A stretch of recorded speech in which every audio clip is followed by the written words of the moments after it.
Oo, dati nga na, ano? Yung... Pag pinakita mo yung tsura mo dati na, Oo. haba na mo. Dati gagi, alam ko. Tapos pa kuba.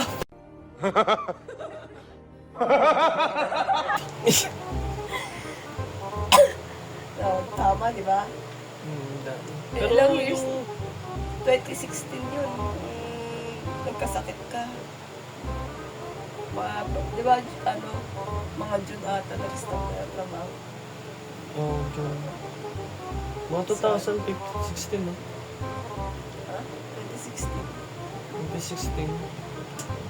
Tapos tignan mo ngayon, 2024. Para ka ng buntis. Inako ko na eh. Kung hindi ko kaya, ikaw na.